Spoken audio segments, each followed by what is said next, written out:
clase de hoy. Buenas tardes para los que se fueron conectando. Así que bueno, hoy tenemos una clase interesante porque vamos a estar desarrollando todo lo que es la parte de seguridad, entre otras cosas.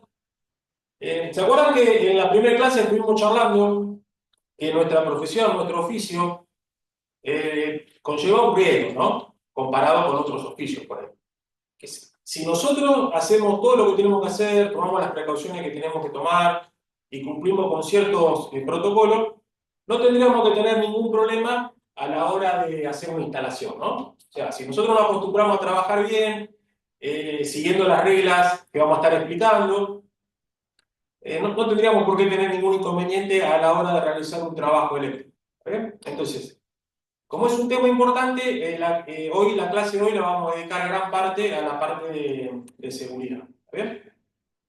Primero vamos a arrancar con las herramientas aisladas, porque el tema es el siguiente. Nosotros, cuando tenemos que hacer un trabajo eléctrico, siempre lo ideal es trabajar sin tensión, ¿no? Nosotros siempre tenemos que tratar de trabajar sin tensión, ya sea para lo que sea. Si tenemos que conectar una luminaria, un toma, una fotocélula, arreglar algo, siempre que tenemos la posibilidad de trabajar sin tensión, nosotros trabajamos sin tensión. Bajamos una térmica, bajamos algún elemento que interrumpa la corriente, entonces trabajamos sin tensión.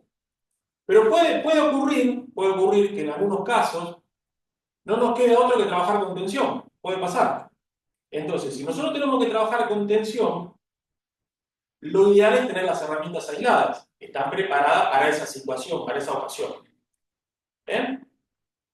Nosotros ahora, en un ratito vamos a estar presentando un catálogo de herramientas aisladas, después se lo vamos a estar pasando a ustedes para que lo tengan, vamos a estar charlando un poquito sobre las herramientas.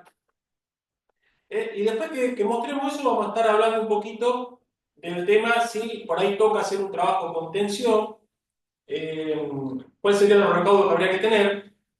Hay que tener experiencia, ¿no? Hay que tener las herramientas aisladas, hay que tener unas ciertas consideraciones que tenemos que tener en cuenta para poder realizar el trabajo. Después vamos a estar hablando un poquito de la vestimenta que tendríamos que tener. Y vamos a estar presentando, acá a mis espaldas tengo 5 reglas de oro, que después vamos a estar charlando, que es un protocolo que se sigue para poder trabajar en forma óptima, ¿no? Para poder desarrollar un trabajo con seguridad. ¿Está bien? Entonces, las herramientas aisladas que vamos a presentar nosotros son herramientas que vienen aisladas hasta 1000 volts. Hasta 1000 volts. Es un catálogo de Baco, que es muy completo. Ahora lo vamos a presentar y lo vamos a estar desarrollando y charlando sobre el catálogo. ¿Está bien? Entonces, vamos a presentarlo, Rubén, el catálogo.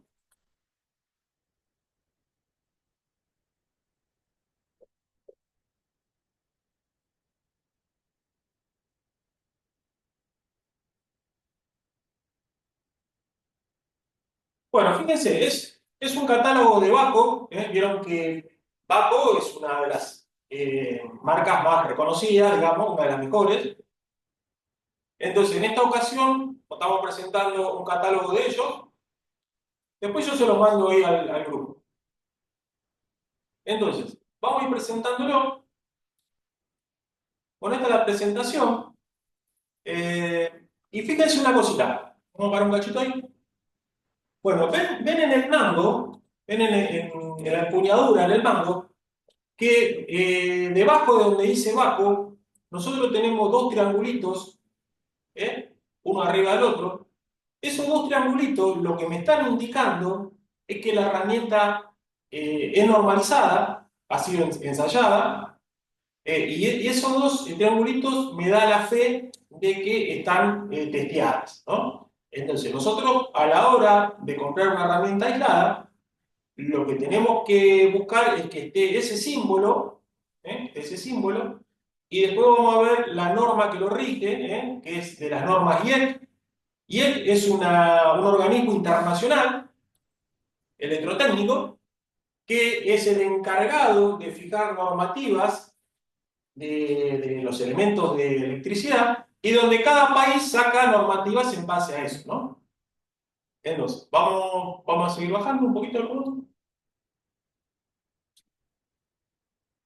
Bueno, ahí el catálogo nos indica que, porque uno a veces por ahí piensa que solamente viene un alicate, una pinza, un destornillador aislado, y sin embargo, Baco nos presenta que nosotros tenemos una gama de elementos aislados que es muy grande. Nosotros podemos tener llaves ajustables, podemos tener destornilladores, arcos de sierra, bocallaves. Bueno, tenemos una amplia gama de elementos que vienen aislados, ¿está bien?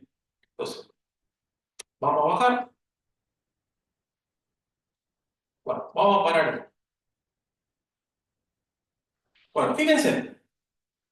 Dice, todas las herramientas aisladas de Baco están certificadas en Argentina por IRAN, bajo norma IEC 60900. O sea, cuando ustedes compren herramientas aisladas, más allá de esos dos triángulos que me están indicando que están normalizados, tienen que tener el escrito IEC 60900, que es la norma internacional que es la que certifica, ¿no? Y en Argentina, el encargado de eso es IRAN. ¿Se acuerdan que lo habíamos estado presentando IRAN? Entonces dice, validando y respaldando su seguridad eléctrica para trabajos en baja tensión hasta 1000 volts en corriente alterna y 1500 volts en corriente continua. El logotipo CS asegura el cumplimiento de los requisitos de la norma. Todos ellos siguen estrictos controles de calidad y son sometidos a exigentes ensayos. ¿Está bien? Entonces, ¿se acuerdan que habíamos dicho también que más allá del sello IRAN, también acá en Argentina va a aparecer el sello de seguridad eléctrica, que es ese que tenemos a la derecha, que hay una S, una CS, que es el sello de seguridad eléctrica, ¿no? Entonces, vamos a bajar. Bueno, voy a hacer una especificación del del material, ¿no? Baco hace una presentación de sus herramientas. ¿Está bien? Vamos a bajar. Bueno, acá nos da unas instrucciones de seguridad para trabajar en tensión. Después ustedes lo pueden leer en su casa, pero bueno, a grandes rasgos acá lo que dice es que, por supuesto que nosotros esas herramientas las tenemos que cuidar, porque si nosotros las rayamos o las dañamos, van a perder la aislación, ¿no? Entonces es muy importante, cuando nosotros tenemos herramientas aisladas, de darle un cuidado especial porque tenemos que tratar de que no se rayen porque va a perder la aislación que tiene, ¿no? O sea, son herramientas que nosotros las tenemos que tener siempre en una caja y solamente sacarla en el momento que vamos a usar, ¿no? Siempre guardarla con sumo cuidado, ¿está bien? Vamos a seguir bajando. Bueno, fíjense, las herramientas aisladas vienen con 3 capas de recubrimiento en la empuñadura en este caso. Ven que ahí, si ustedes se fijan en la foto, me está mostrando que la empuñadura viene con 3 capas de colores que funciona como un semáforo, ¿no? En este caso, Baco utiliza naranja, amarillo, y utiliza un color pastel, digamos, un color clarito, para manejarse con este semáforo. Cuando la herramienta, nosotros la empuñadura la vemos todo de color naranja, quiere decir que está en óptimas condiciones. Si lamentablemente esa herramienta se llegó a rayar, o supongamos que se cayó y se salió la capa, y nosotros alcanzamos a ver la parte amarilla de la empuñadura, entonces eso es una señal de advertencia de peligro para nosotros, ¿no? Es una alerta. Y si lamentablemente nosotros llegamos a ver la última capa, supongamos que la herramienta se dañó, se cayó, se rompió, y llegamos a ver la última capa, bueno, lo que me dicen es que la tenemos que descartar. ¿Bien? Tenemos que descartarla porque ya no va a cumplir su función de aislación. Entonces, estas 3 capas que trae la empuñadura funciona como un semáforo de advertencia para nosotros. De advertencia para nosotros. Entonces, por eso es muy importante que nosotros tratemos de que no se raye, de que no se caiga, para que no se salga la cobertura de color naranja, ¿no? Funciona como un semáforo de advertencia. ¿Está bien? Vamos a bajar.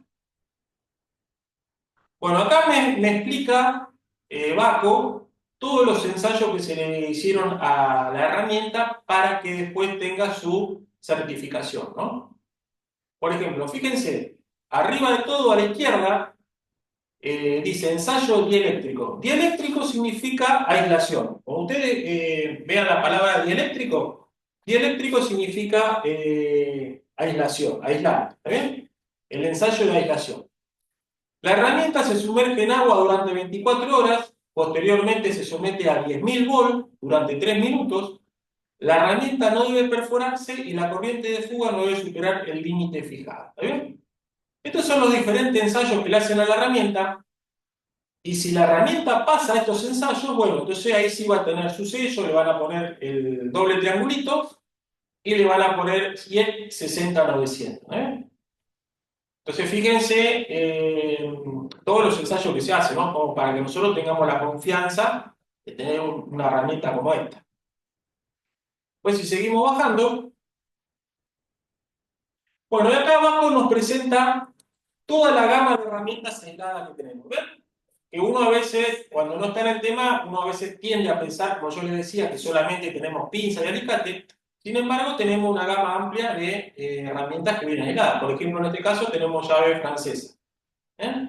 Ahí vienen todas las especificaciones, la llave francesa. Eh, Vamos a bajar.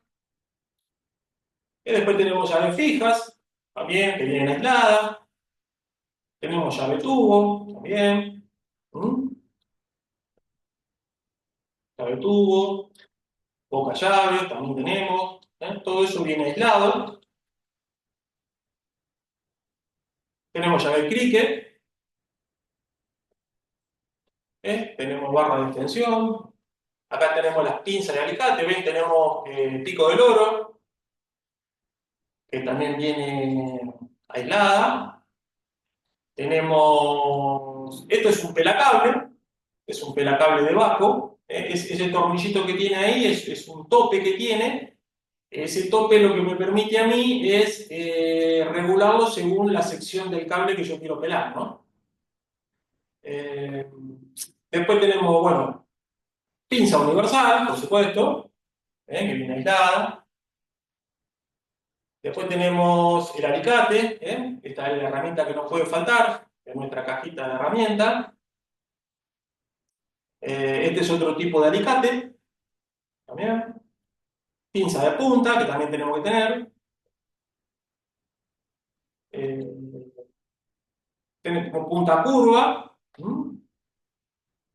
Y bueno, acá empieza toda la parte de destornilladores. Fíjense que los destornilladores, vieron que están aislados hasta la punta. Eso es lo importante del destornillador. La importancia del destornillador aislado es que esté aislado hasta la punta del destornillador, ¿no? Porque, ¿qué pasa?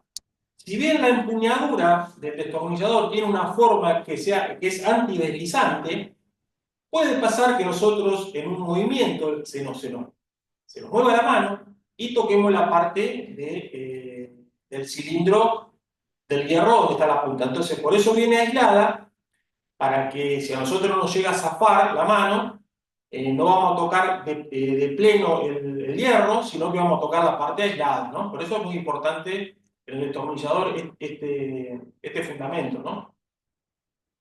Eh, bueno, también tenemos arcos de sierra, arcos de sierra. Bueno, después Vaco ahí nos presenta unos estuches, que vienen con toda esta herramienta que estuvimos viendo, diferentes presentaciones, juego de herramienta aislada, destornilladores. ¿Se acuerdan que habíamos dicho que nosotros tenemos que tener un juego de destornilladores de punta Phillips, tendríamos que tener un juego de destornilladores de punta plana, y a veces para trabajar lo que conviene es tener una cartuchera, porque cuando nosotros realizamos un trabajo, cuanto más organizamos estamos, mejor. Cuanto mejor organicemos el trabajo, va a ser mejor para nosotros. Y por ejemplo, la cartuchera, donde nosotros ponemos todas las herramientas, es una buena compra para trabajar en forma prolija, para no perder las herramientas, para cuidarlas. Eh, Así que bueno, acá tenemos un estuche, tenemos la valijita. Hay diferentes presentaciones de los elementos de barco. ¿Eh? Vamos a seguir bajando. Bueno, y acá tenemos, vamos a bajar un poquito más.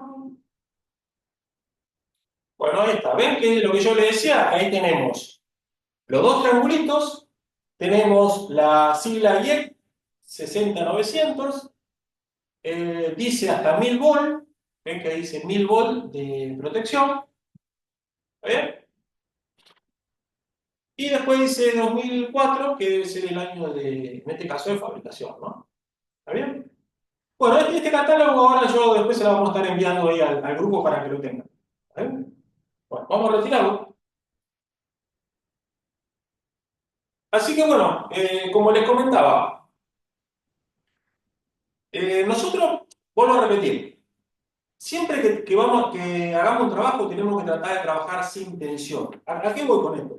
Que no tomemos nada como que algo es sencillo, como que es una pavada, porque puede pasar, ¿no? Por ahí capaz que uno un día tiene que cambiar el toma de su casa, o por ahí tiene que poner un portalámpara, parece un trabajo sencillo. Entonces, si nosotros nos acostumbramos a decir que es una cosa, una pavada, una sencillez, nos vamos a acostumbrar a eso y vamos a empezar a trabajar con tensión, porque no pasa nada, y sin embargo no es lo correcto. Nosotros, si tenemos la posibilidad de trabajar sin tensión, trabajamos sin tensión. Si nosotros tenemos una térmica en casa, bajamos la térmica correspondiente y hacemos el trabajo sin tensión. ¿Bien? Ahora, puede pasar, como les decía, que en determinados casos puntuales puede ser que en algún momento tengamos que trabajar con tensión.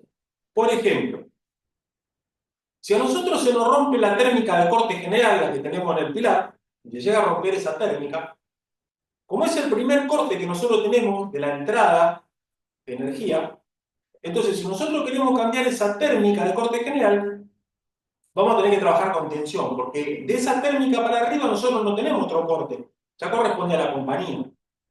Entonces, si es una alimentación monofásica, si es una alimentación monofásica que entra fase y neutro, y nosotros tenemos que trabajar con tensión para cambiar esa térmica, por supuesto que tenemos que tener las herramientas aisladas, tenemos que tener zapatos con punta de goma, no tenemos que estar apoyados sobre ninguna pared, nadie nos tiene que estar tocando, ¿eh? Lo ideal es trabajar con guantes, ahora después lo vamos a especificar. Entonces, si uno toma todos los recaudos, ustedes no están en condiciones de hacerlo ahora, ¿no? Por supuesto. Tenemos que terminar la parte práctica, hay que tener experiencia, entonces, o lo tiene que hacer una persona que tiene todo el herramental o que tiene la experiencia, ¿no?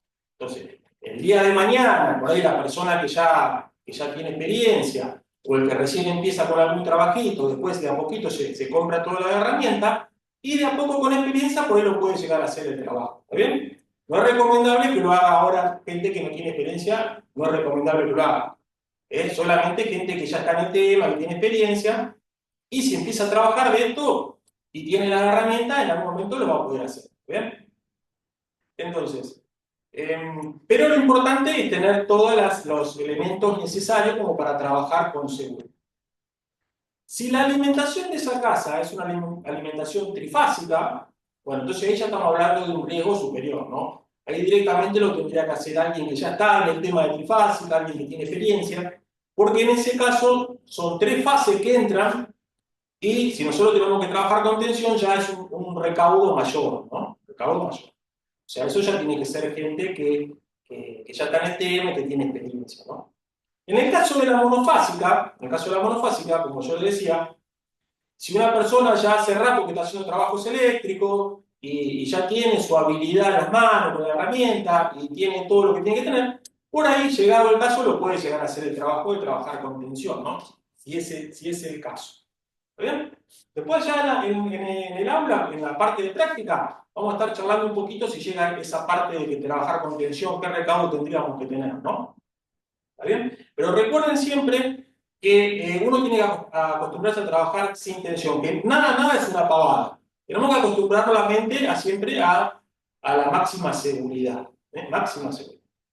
¿Está bien? Bueno, vamos ahora a presentar esto que tengo yo atrás en mis espaldas, ¿eh? Que son las 5 reglas de oro. 5 reglas de oro se llaman.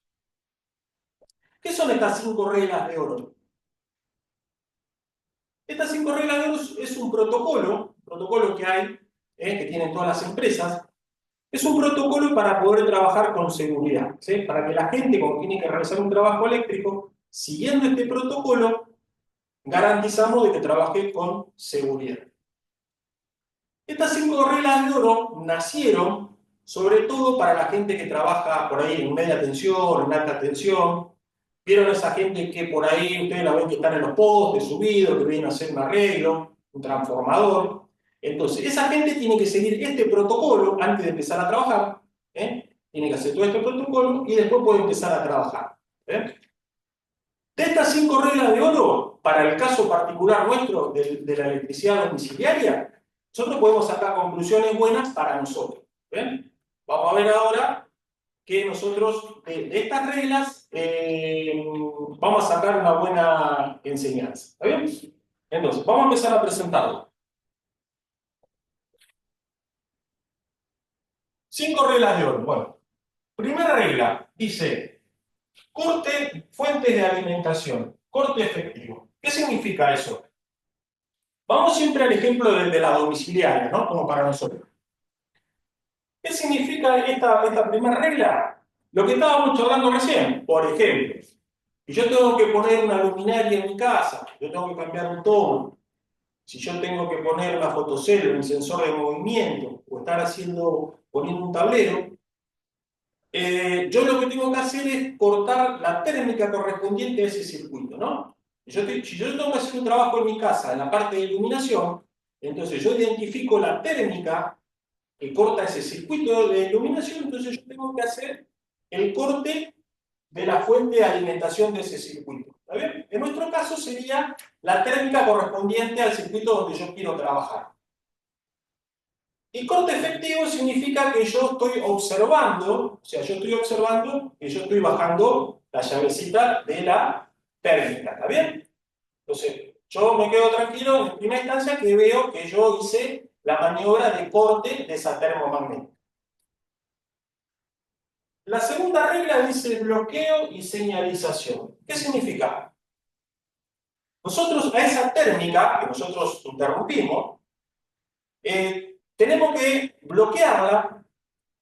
Vienen unos clips que se venden que se enganchan en la térmica y lo que hacen es que no me permiten levantar la llavecita. ¿Está bien? Queda bloqueada la térmica. Y vienen con un candadito.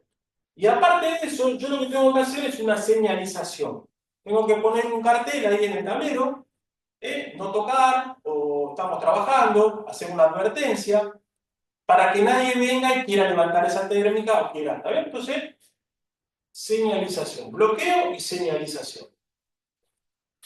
La tercera regla, esta es una regla muy importante, dice comprobar ausencia de tensión. ¿Qué significa eso? En el lugar donde nosotros vamos a trabajar, supongamos que yo bajé la térmica del circuito de iluminación, porque tengo que poner una luminaria, yo bajé la térmica, puse un cartel de advertencia, una señalización, bloqueé. Entonces, cuando yo voy a la boca donde tengo que trabajar, yo tengo que poner la luminaria, yo en esa boca vuelvo a comprobar de que no haya tensión. Con un lápiz inductivo, con un tester, de alguna manera yo compruebo de que en esa boca donde yo tengo que trabajar no hay tensión. Porque, ¿qué puede pasar? Supongamos que yo bajé la térmica correspondiente de ese circuito, yo cumplí con la regla 2, hice la señalización, el bloqueo, y capaz que en esa boca donde tengo que trabajar yo, está pasando cables que vienen de otro lado, hay otro circuito que está pasando, capaz que están trayendo energía de otro lado. Entonces yo con el lápiz inductivo, que después lo vamos a presentar, a mí me va a estar diciendo si hay algún cable que está con energía, cuál es el cable que yo tengo que tener cuidado. Entonces, esta regla es muy importante. Entonces, una vez que yo comprobé de que no hay tensión en ese lugar, entonces yo ahí sí ya puedo trabajar tranquilo, pelando los cables, lo que yo tengo que hacer para poner en ese caso el elemento que yo tengo que instalar. En este caso una luminaria. ¿Está bien? La cuarta regla dice poner a tierra y en cortocircuito. Bueno, esta regla en realidad está pensada para la gente que trabaja en media tensión, alta tensión. ¿Está bien? sea, esta no es una regla que nosotros vayamos a poner en práctica en el domicilio. Ahora después vamos a explicar un poquito de qué se trata esta, como para que ustedes lo sepan.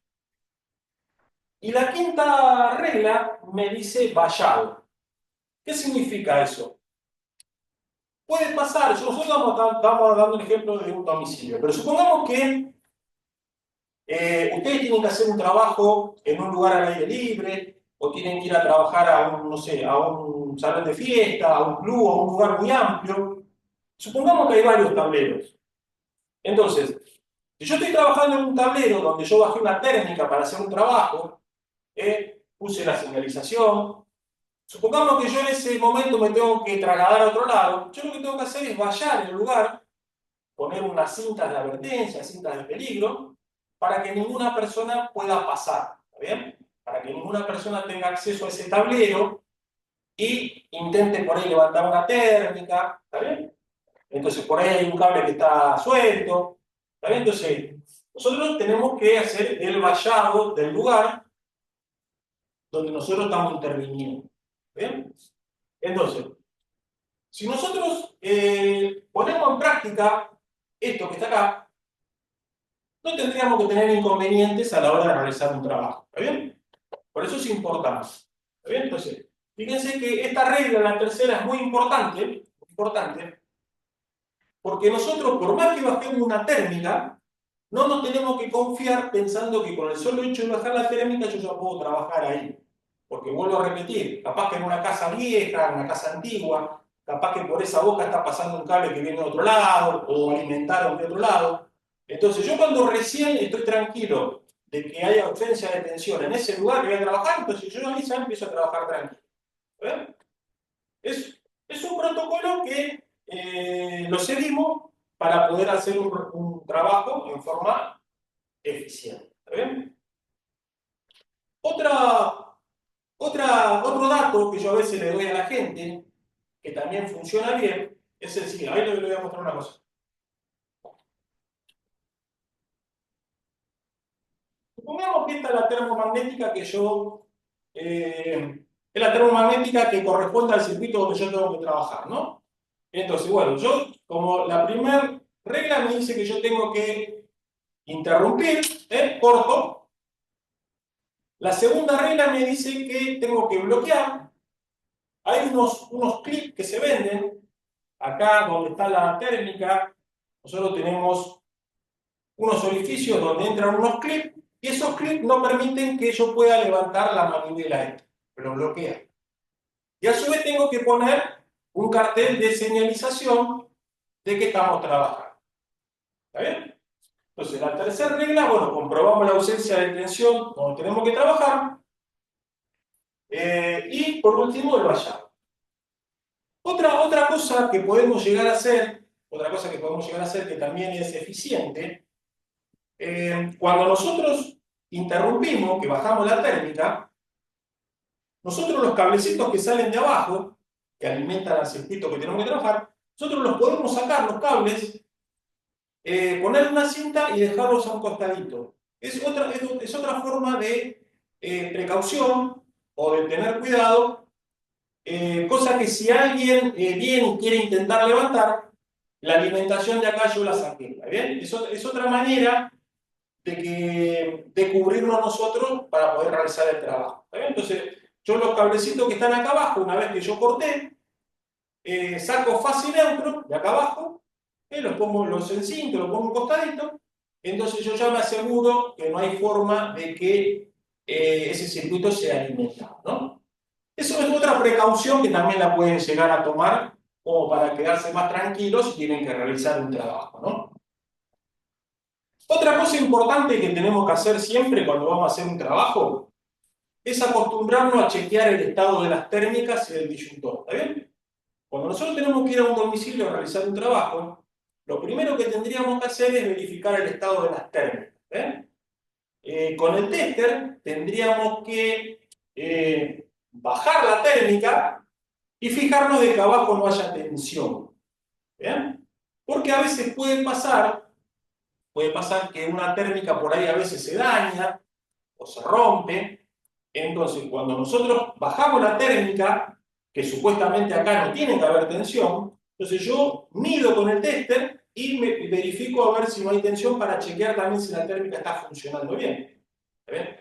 Una vez que yo verifique eso, que supongamos me da 0, entonces bueno, ahí sí puedo sacar los cablecitos, ¿está bien?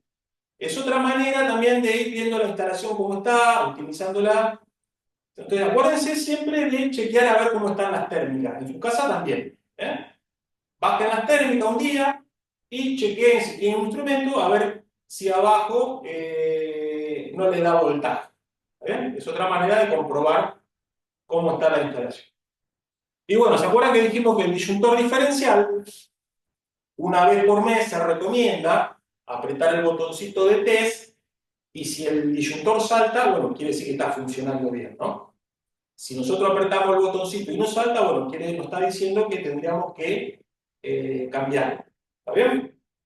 Bueno, entonces, acuérdense de estas reglas. ¿No? Vamos a ver si la buscamos y también se las enviamos para que ustedes las tengan ahí en el grupo. Así siempre las tienen como un recordatorio. ¿Está bien? Bueno, vamos a borrar acá. Vamos a ver esto de la. Voy a borrar acá y vamos a explicar esta como un dato anecdótico para que ustedes lo tengan, ¿no? Como una información general.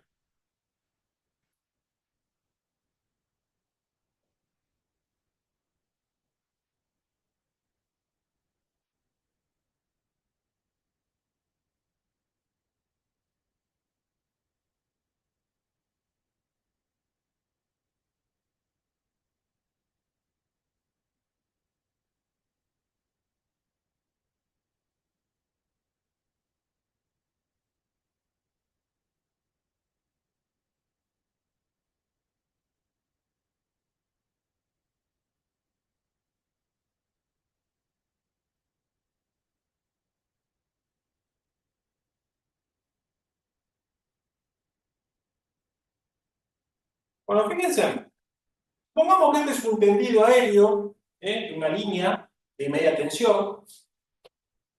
Entonces, las líneas de media tensión están intercomunicadas. Entonces, hay unas aperturas para poder desconectar las líneas. Estas aperturas se trabajan con unas pérgolas de abajo, con unas pérgolas se levantan estas aperturas y yo lo que hago es desconectar este tramo de cable con este que está siguiendo acá, ¿no? Supongamos que un personaje que está trabajando en media tensión hace la apertura de esta sección, hace un seccionamiento. Entonces, y supongamos que el personal tiene que trabajar de este lado, ¿no? Tiene que reparar estas líneas que están acá. Entonces, ¿qué significa poner a tierra y en cortocircuito? Estas líneas que quedaron de este lado, que quedaron sin energía porque yo acá seccioné, levanté los seccionadores, ven que yo los levanté, entonces estas líneas quedaron sin energía. Poner a tierra y en cortocircuito significa que estas 4 líneas que están acá, yo las tengo que poner a tierra. Yo, estas 4 líneas tienen que ir a tierra. ¿Por qué tiene que haber una bajada a tierra de estas líneas que quedaron acá? Porque si llega a haber un rayo, llega a haber una tormenta que se levanta, o accidentalmente se energizó, entonces esa corriente tiene que venir a parar a la Tierra. Es como una puesta a tierra de esta línea que está acá. Y se llama cortocircuito porque directamente los electrones van a parar a la Tierra sin ninguna carga en el medio. Por eso es poner a tierra y en cortocircuito. Es una medida de precaución que pone la gente que trabaja en media tensión, en alta tensión, pero que es un protocolo particular de ello que forma parte de las 5 reglas de oro, ¿no? En nuestro caso, para la parte domiciliaria, no va a corresponder. Yo se lo comento como una información general, ¿está bien? Para que vean de qué se trata. ¿Está?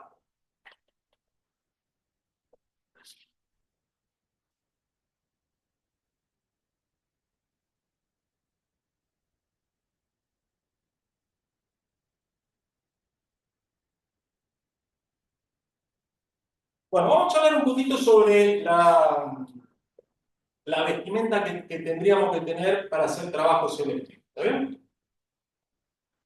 Con respecto a lo que es camisa y pantalón, tiene que ser de un algodón ignífugo, ¿eh? Tiene que ser algodón ignífugo. Y lo importante cuando uno va a trabajar en electricidad, no tenemos que tener ninguna parte metálica. ¿Eh? La camisa ni el pantalón tienen que tener ninguna parte metálica. Inclusive nosotros no tendríamos que tener anillos, no tendríamos que tener cadenas ni aritos, cuando tenemos que hacer un trabajo eléctrico. ¿Por qué? Porque se acuerdan que el metal es conductor. El metal es conductor. Si nosotros estamos trabajando con presencia de metal y por ahí nos acercamos mucho, supongamos que justo tenemos que trabajar con tensión, como estábamos diciendo. Si nosotros nos acercamos mucho, es posible que los electrones salten, que haga un arco y se comuniquen con la parte metálica que tenemos nosotros. O por ahí nosotros accidentalmente con la parte metálica nuestra tocamos los cables. ¿Está bien? Entonces, tenemos que saber que no tenemos que tener ninguna parte metálica, la vestimenta tampoco. Ustedes van a ver que la camisa que usa el electricista son todos con botones, no hay cierre. El pantalón también tiene botones. Lo que nos recomiendan es que tampoco modifiquemos la vestimenta, que no le agreguemos nada, así tal cual como nosotros la compramos para electricidad, tenemos que usarla así como viene, ¿no? En lo que es pantalón y camisa. Con respecto al calzado, los botines de seguridad que usa el electricista tienen una puntera, pero no es de acero. La puntera que tiene el botín es de teflón, es de un material aislante. Vieron que las que usa el herrero, las que se usa en la metalúrgica, los botines de seguridad tienen una puntera de acero. Bueno, la del electricista tiene una puntera de teflón. ¿Bien? Todo tiene que ser material que no sea conductor. ¿Estamos? Después, por supuesto que si vamos a una obra nos van a exigir el casco. Tenemos cascos que son dieléctricos. ¿Te acuerdas que dieléctrico significa aislante? Entonces nosotros tendríamos que tener un casco dieléctrico. Después con respecto a las gafas, si nosotros queremos usar anteojos de protección, tenemos que comprar unos anteojos que son anti-reflex, que son C4, se llaman, categoría C4, porque ¿qué pasa? Supongamos que nosotros tenemos que trabajar a la intemperie, afuera, por ahí estamos solucionando un problema, un tablero, y nosotros, si estamos concentrados ahí trabajando, que estamos cambiando un cable, conectando algo, no nos tiene que flechar el sol. Entonces, si nosotros nos vamos a comprar unos anteojos para poder trabajar, hacer trabajos eléctricos, tenemos que conseguir unos anteojos que son anti-reflex para el electricista. Categoría 4C. Categoría 4C. Después, guantes, por supuesto, también tienen guantes aislantes. ¿Qué sería lo ideal en el caso que si en algún momento tenemos que trabajar con tensión, ¿no? No sé si ustedes habrán visto ahí, porque capaz que alguna vez lo habrán visto en algún video, que la gente, por ejemplo, que trabaja en media tensión, en alta tensión, o cuando tienen que cambiar un fusible, ustedes habrán visto que ellos usan tres guantes. Tres guantes. El primer guante que se ponen es uno de algodón. Un guante de algodón, porque lo que se busca en electricidad siempre es absorber todo lo que es la humedad del cuerpo. ¿Recuerdan que la otra vez habíamos dicho que cuando la piel o el cuerpo humano está en presencia de agua, la resistencia del cuerpo baja a la mitad? Entonces, lo que se busca mucho es de absorber todo lo que sea la parte de humedad del cuerpo. Entonces, ustedes van a ver que la gente que trabaja en media tensión se pone un guante de algodón primero, después se pone un guante de látex, que es el guante aislante, y arriba de ese guante se pone un guante tipo de descarne, parecido a lo que usa el herrero, para proteger a ese guante de látex, ¿no? Pues nosotros ese guante de látex, que es el dieléctrico, lo tenemos que proteger de cualquier rayadura, no se puede, porque si no pierde la capacidad de aislación. ¿Bien? Entonces habrán visto que se ponen tres guantes para trabajar. ¿Bien? Después, bueno, lo que es escaleras, nosotros tenemos que conseguir una escalera para trabajar, tiene que ser una escalera dieléctrica, tenemos que tratar de que tenga las suelas de goma. ¿Qué más tenemos? Estuvimos hablando del calzado, estuvimos hablando del casco, los guantes, ¿está bien? Porque, ¿qué pasa? Si nosotros tenemos que ir a trabajar a una obra, seguramente la gente de seguridad e higiene nos va a pedir que estemos con los zapatos de seguridad, que estemos con el casco, ¿eh? Entonces, es algo que nosotros lo tenemos que contemplar en caso si tenemos que ir a hacer un trabajo donde estamos con gente de seguridad que nos va a estar protegiendo. ¿Está bien? Entonces, eh, recuerden que la ropa no interfiera, ¿eh? Así tal cual como la compraron, se pone la ropa común. ¿Está bien? Entonces, esto a modo de presentación un poco de la parte de seguridad. Después en la siguiente clase vamos a estar hablando un poquito más también de seguridad. Pero bueno, era como para empezar a meterse en este mundo que es una parte importante de nosotros, ¿no? El tema de la seguridad. ¿Está bien? Bueno, vamos ahora. Vieron que yo ahí les puse en el chat hoy, vamos a estar explicando lo que es un cortocircuito, ¿eh? Como para que ustedes tengan una idea de qué se trata cuando hablamos de un cortocircuito. ¿Está bien? Entonces voy a hacer un gráfico acá.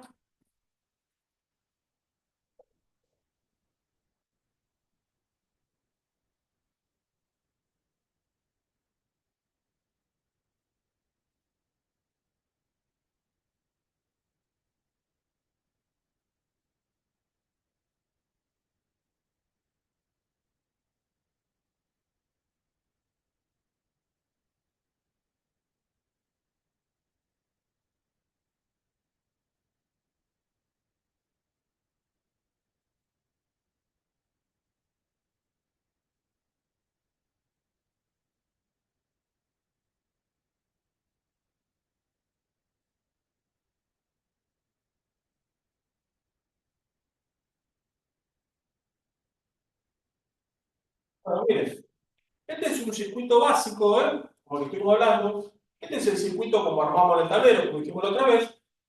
Nosotros alimentamos la tecla con fase, salimos con el cable de retorno y cerramos el circuito con neutro, ¿no? Esta es la lámpara. Entonces,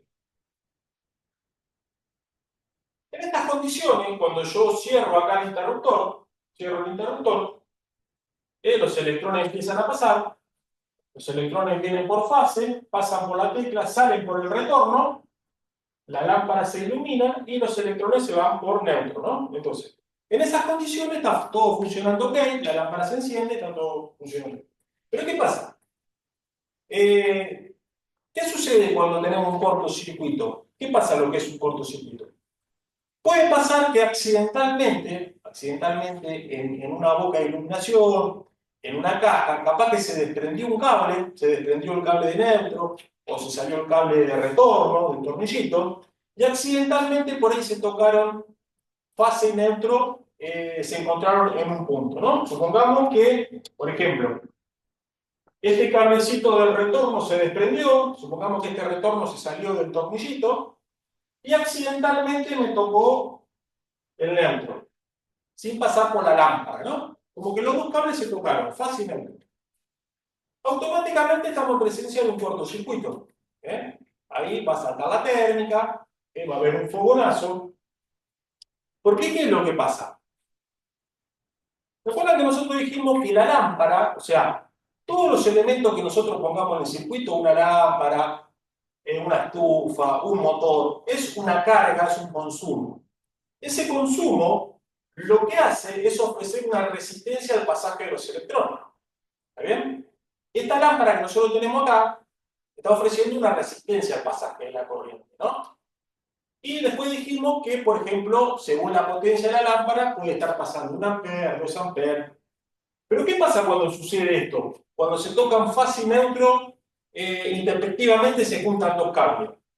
La intensidad de corriente sube muchísimo, porque los electrones acá no tienen ninguna resistencia en el camino que le esté frenando el camino. ¿Está bien? Entonces, automáticamente cuando tenemos un cortocircuito, la intensidad de corriente puede subir a 5.000 amperes, 6.000 amperes, 4.000 amperes. Entonces, por eso salta la térmica, Y muchas veces nosotros vemos un fogonazo, un chispazo, que inclusive a veces los cables quedan como soldados. ¿Está bien? Porque, ¿qué pasa? Los electrones que están pasando por acá, la única resistencia que tienen para circular es la del cable. Pero como el cable es buen conductor, como el cobre es buen conductor, automáticamente los electrones se sienten libres para desplazarse.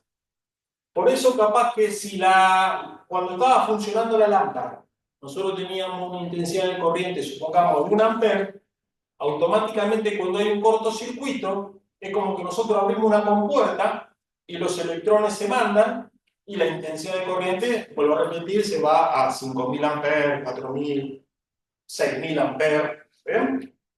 Eso es lo que sucede cuando estamos en presencia de un cortocircuito. Y eso es lo que capta la termomagnética y va a actuar automáticamente para proteger la instalación, ¿no? ¿Ven? Entonces, eso es cuando nosotros estamos en presencia de un cortocircuito. ¿Está bien? Como para que ustedes lo vayan interpretando.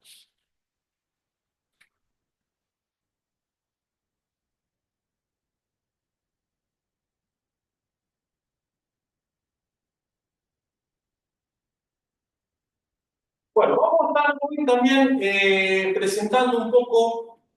Vieron que en estas clases nosotros fuimos presentando cómo es la alimentación de una vivienda monofásica. Estuvimos presentando el pilar, el tablero principal, después teníamos el tablero seccional general dentro de casa. Entonces, hoy vamos a empezar a ver un poquito cómo sería en el caso de que nosotros tenemos una alimentación trifásica. Vieron que hay muchas casas que dijimos, las casas de 2 pisos, las casas que están en los barrios privados, que generalmente son casas que por ahí tienen 200 metros cuadrados, pues estamos en presencia de una potencia instalada muy grande, entonces seguramente esas casas van a tener una instalación trifásica. ¿Está bien? Entonces vamos a estar presentando un poquito, más que nada como información general, ¿no? O sea, no es que vamos a profundizar mucho porque nosotros estamos en electricidad domiciliaria, electricidad básica, pero está bueno también que ustedes tengan una noción, un panorama de qué es un poco la trifásica, qué es una casa cuando tiene instalación trifásica, como una información general. ¿Está bien? Entonces, vamos a graficar acá.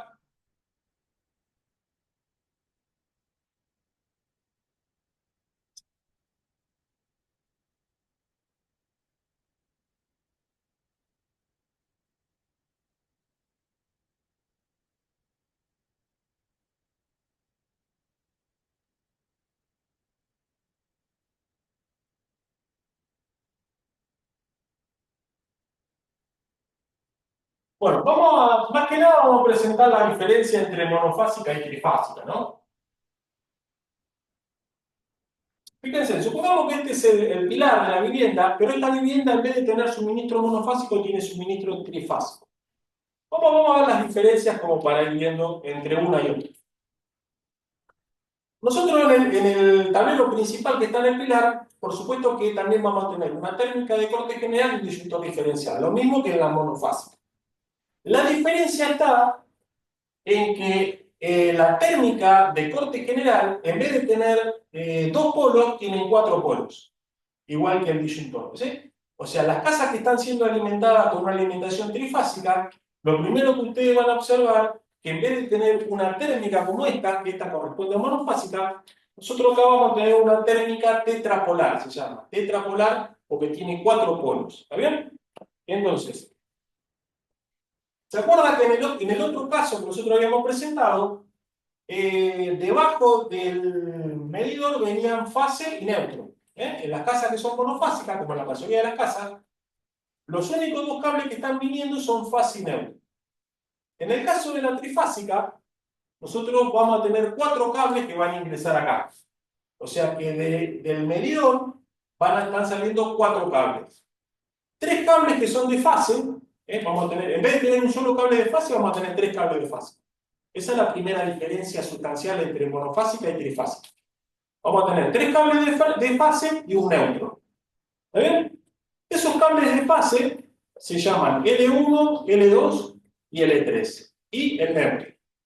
¿Está bien? Entonces, acá a la técnica, supongamos que esta es la técnica de corte general.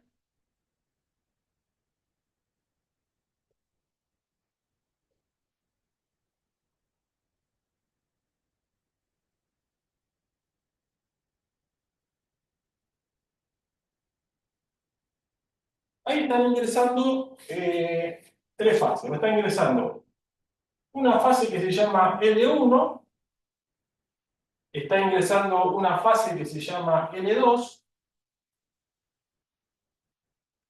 está ingresando otra fase que se llama L3, y por supuesto que va a haber un neutro también, ¿eh? Va a haber un neutro. De esta térmica de corte general, nosotros tenemos que alimentar el disyuntor diferencial. Esto es lo mismo que en el otro tablero que habíamos presentado. Entonces, nosotros acá tenemos un disyuntor. Y ese disyuntor está siendo alimentado por L1, está siendo alimentado por la línea L2, está siendo alimentado por la línea L3 y por el neutro. Y debajo del disyuntor están saliendo los cables que van a la vivienda. De acá sale la energía que va al hogar. Esta es la fase L1. Acá tenemos la línea correspondiente a L2. Acá tenemos la línea correspondiente a L3. Y tenemos el neutro. Esa es la diferencia sustancial entre la línea monofásica y la trifásica, ¿no? Sobre todo para la gente que recién empieza, como para que es información general, ¿no? Para que vayan aprendiendo la diferencia entre monofásica, trifásica, cuáles son los cambios sustanciales, lo primero que ustedes van a observar. ¿Está bien? Entonces, lo primero que ustedes van a observar es que cuando estamos en presencia de una alimentación trifásica, estas térmicas, en vez de ser bifásicas como esta, perdón, dos polos, las que nosotros tenemos son de cuatro polos. ¿Está bien? Estas se llaman bipolar y estas se llaman tetrapolar. Nosotros en la alimentación monofásica, ¿se acuerdan que teníamos un cable que entraba de fase y uno de neutro? Nosotros acá tenemos tres cables de fase y un neutro. ¿Está bien? Por eso, la ventaja que tenemos nosotros, o las casas que tienen trifásica, es que al no tener una sola fase, tener disponible tres fases, se puede repartir mejor la energía en la casa.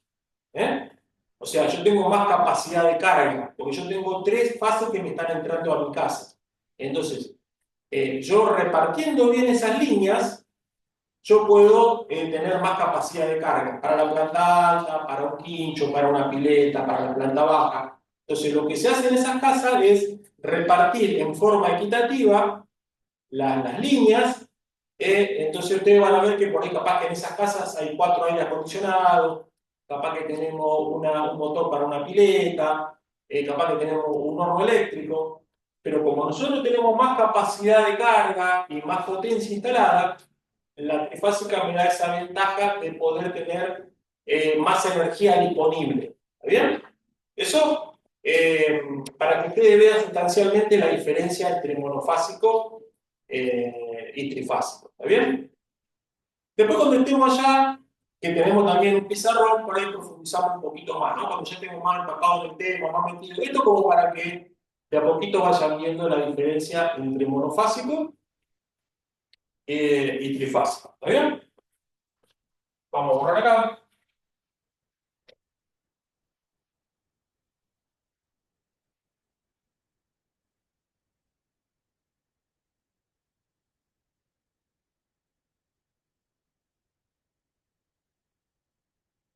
Bueno, ahí nos queda un minutito. Bueno, por supuesto, ahora después cuando, como siempre, ¿no? Cuando falten 10 minutitos, habilitamos las preguntas también para cualquier consulta, no hay ningún problema. Así que bueno, vamos a parar unos minutitos, chicos, para tomar algo y continuamos con la segunda parte. ¿Está bien? Ahora nos estamos viendo. Ahora nos vemos.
Bueno, gente, vamos a continuar con la segunda parte. ¿Está bien?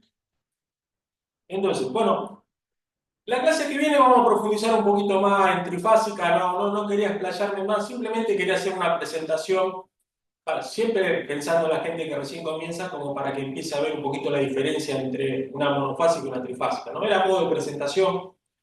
Después seguramente en estas clases que nos quedan vamos a profundizar un poquito más, pero sin mezclar tanto las cosas como para no confundir, ¿no? Porque también son temas que por ahí enriquecen en forma general, porque siempre está bueno en cada disciplina enriquecerse de, si bien capaz que no es un tema central de la electricidad básica, pero bueno, toda información que nosotros podamos pasar que enriquezca al grupo, mejor, ¿no? Siempre mejor. Eh, bueno, vamos a estar ahora hablando.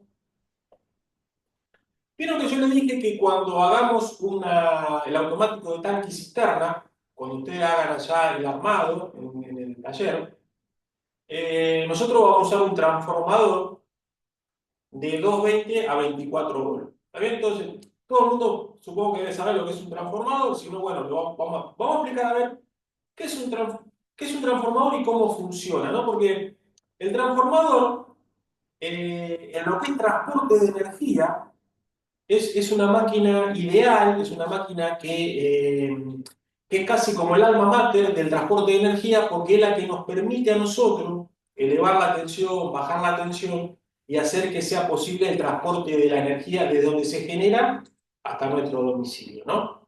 Entonces, como el transformador también es un elemento importante en la vida de la electricidad, vamos a estar haciendo una presentación para que la persona que no lo conozca o el que por ahí lo conoce para ver cómo es su funcionamiento, cómo es posible que de un lado yo tengo 220 y del otro lado tengo 24, o tengo 220 y después tengo 12. Entonces, vamos a estar explicando un poquitito cómo funciona un transformador. ¿Eh?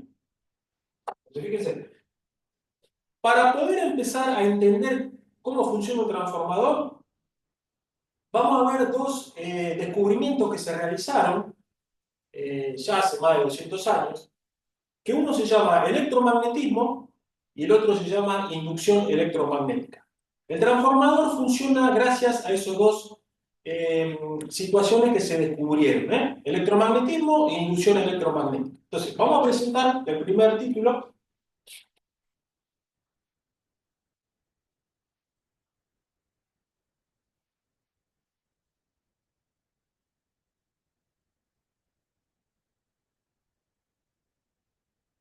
Bueno, entonces, transformador. Vamos a empezar a describir esos fenómenos que hacen posible que funcione, ¿no? Electromagnetismo.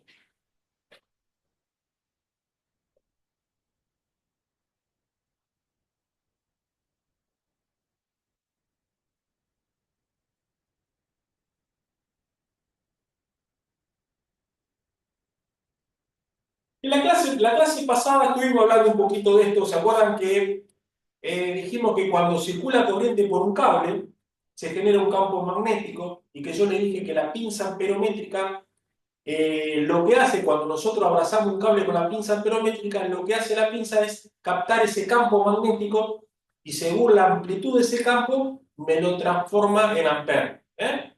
Cuanto más corriente circula, más grande es el campo magnético. Entonces, vamos a refrescar esto. El electromagnetismo es un descubrimiento que se dio que cuando circula corriente por un cable, alrededor se genera un campo magnético.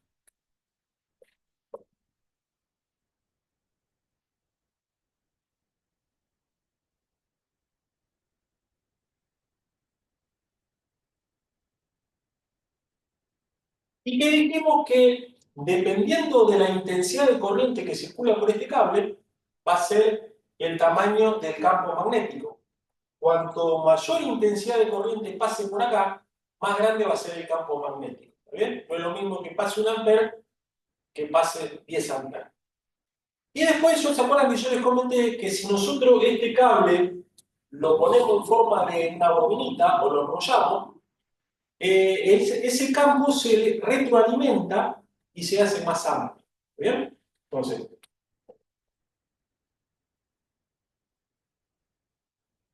si nosotros el cable lo ponemos en forma de espiras, en bobina, cuando circule la corriente, ese campo se hace más intensivo. ¿Eh? Eso es electromagnetismo. Vamos con el otro fenómeno que se descubrió también, que es inducción electromagnética. Inducción electromagnética. Vamos a borrar acá si me queda espacio.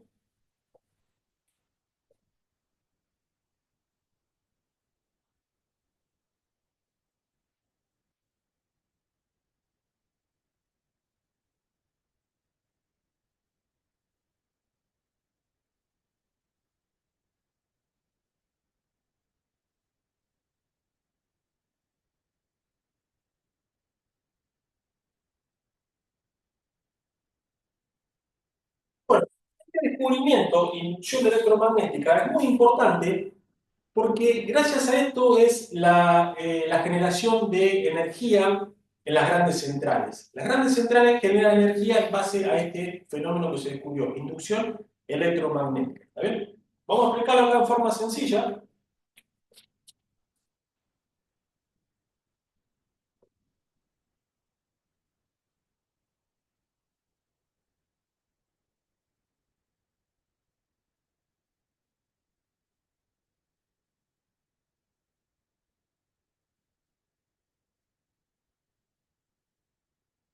¿Está bien? Supongamos que nosotros tenemos dos imanes, uno con su polo norte y otro con su polo sur. Vieron que los imanes tienen un polo norte y un polo sur, como la Tierra. Vieron que la Tierra es un imán gigante, tiene su polo norte y su polo sur. Y que hay unas líneas de campo magnético que se comunican entre el norte y el sur. Cuando nosotros enfrentamos dos imanes que tienen los polos opuestos, se van a atraer. Si nosotros enfrentamos dos imanes que tienen el mismo polo, se van a rechazar. Empiezan a hacer este movimiento y no se juntan. ¿Está bien? ¿Se acuerdan la primera clase cuando vimos cargas eléctricas? Que habíamos dicho que las cargas del mismo signo se rechazan y las cargas del signo contrario se atraen. Bueno, con los imanes pasa lo mismo. ¿Está bien? Supongamos que yo tengo dos imanes enfrentados, uno con su polo norte y otro con su polo sur, y yo los tengo agarraditos de acá, supongamos con unos bulones, los tengo agarraditos. Entonces acá se va a generar un campo magnético de atracción. Los imanes se quieren encontrar. Entonces hay un campo magnético de atracción. Si yo dentro de este campo magnético sumerjo un cable, meto un cable acá, un cable de cobre, si yo lo dejo quieto no pasa nada. Ahora, si yo ese cable lo empiezo a mover de un lado para el otro, cortando las líneas de campo, voy a desequilibrar los electrones que están ahí adentro y se va a generar una corriente. ¿Eh? Se va a generar una corriente eléctrica. Porque cuando yo empiezo a mover el cable, el campo magnético desequilibra los electrones que están ahí adentro y me produce una corriente. Bueno, este es el principio de generación de energía de electricidad en las grandes centrales, ¿está bien? En base a este fenómeno. Se genera electricidad en base a la inducción electromagnética. ¿Ven? Entonces, el transformador funciona gracias a estas dos cosas, al electromagnetismo y a la inducción electromagnética. ¿Está bien? Entonces, acá es lo mismo que yo tenga los imanes quietos y mueva el conductor, es lo mismo que si yo tengo el conductor quieto y el imán se mueve. Si yo tengo los cables quietos y el imán se mueve alrededor, va a generar una corriente. Y si yo tengo los imanes quietos y el cable se mueve, va a generar una corriente. ¿Está bien? Entonces, vamos a aplicar esto en el transformador. ¿Cómo funciona esto en el transformador?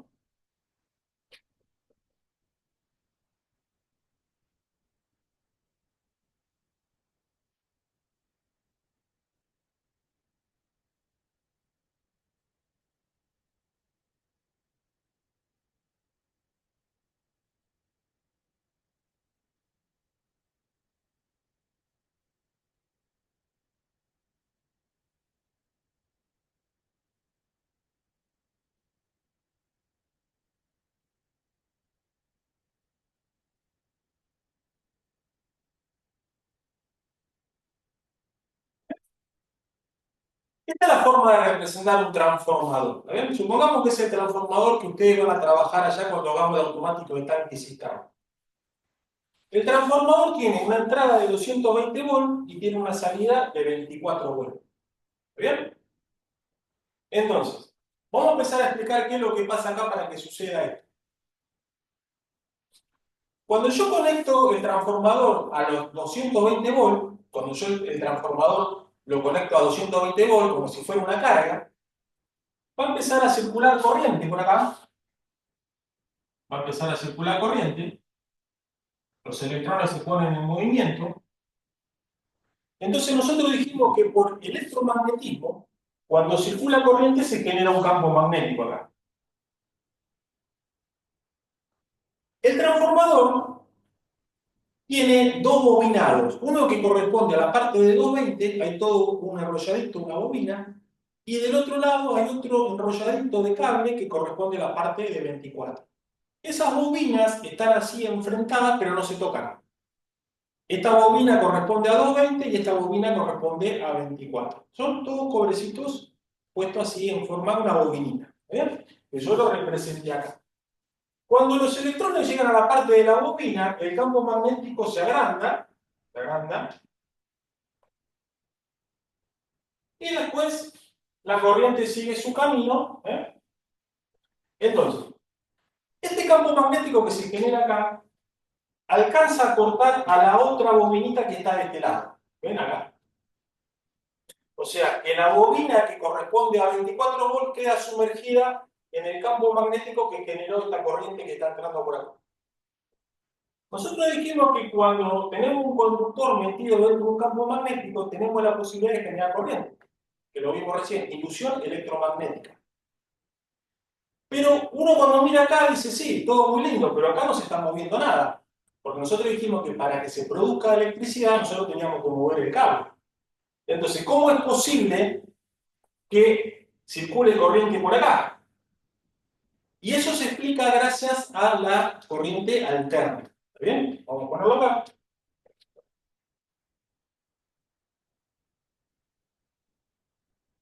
¿Se acuerdan que la corriente alterna responde a esta forma senoidal? Nosotros dijimos que este movimiento, la corriente alterna, lo hace 50 veces por segundo. 50 veces por segundo la corriente hace este movimiento. Los electrones van y vienen.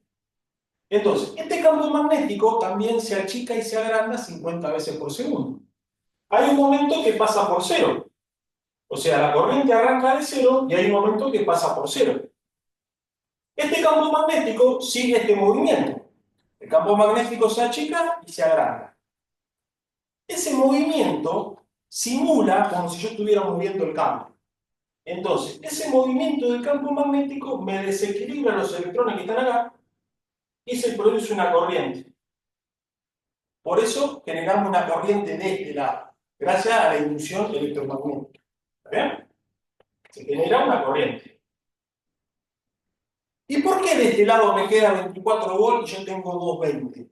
Y eso se explica porque hay una relación entre esta bobina y esta bobina. Dependiendo del número de cantidad de vueltas que yo tenga de bobina acá, es la relación con esta que está acá. Si yo acá tengo 100 vueltas de bobina, 100 vueltas, y yo acá tengo también 100 vueltas, yo de este lado tendría 220 volts igual que acá. Hay una relación de 1 a 1. Si yo acá tengo 100 vueltas de bobina y acá tengo 50, yo acá tendría 110 volts. Quiere decir que si yo acá tengo 100 vueltas de bobina, yo acá debo tener 12, 14 para que este la vaya a 24 volts. Eso es lo que hace que yo pueda variar el voltaje de un lado al otro, dependiendo de la vuelta de bobinita que yo tenga de un lado o del otro. ¿Está bien? De este lado, por donde entra la corriente, se llama primario. Esta es la parte primaria. ¿Está bien?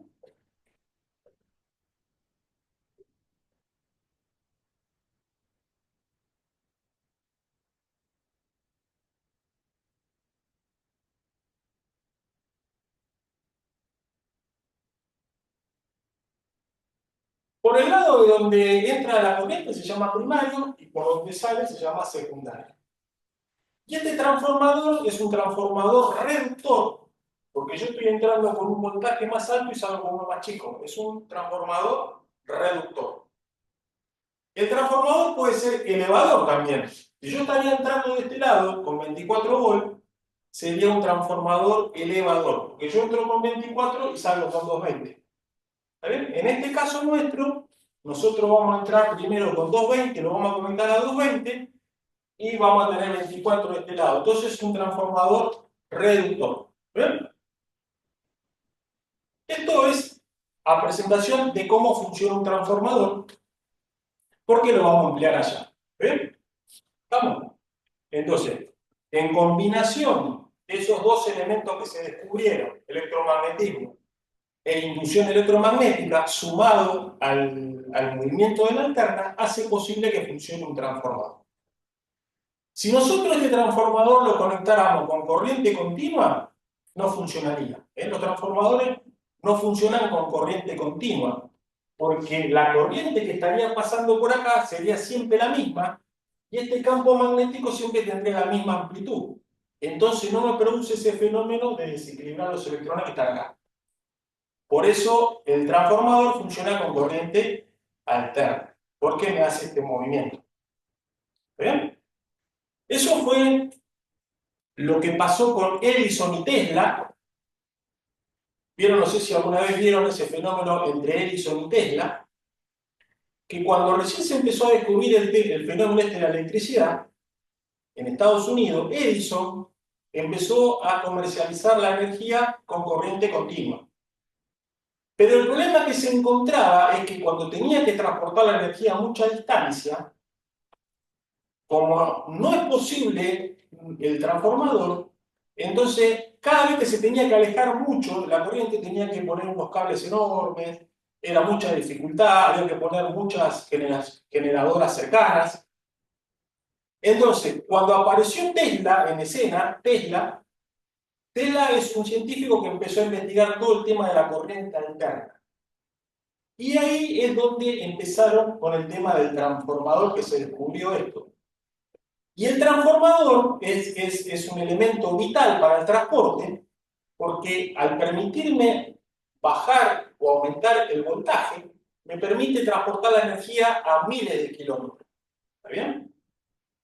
Fíjense una cosa, vamos a borrar acá.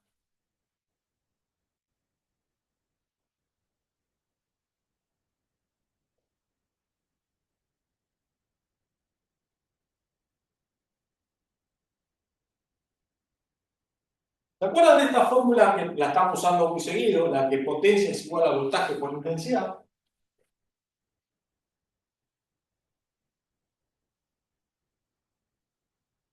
Bueno, las centrales generadoras de energía, la capacidad que ellos tienen la miden en la potencia instalada de esa central, en gigawatt, estamos hablando de millones de watts.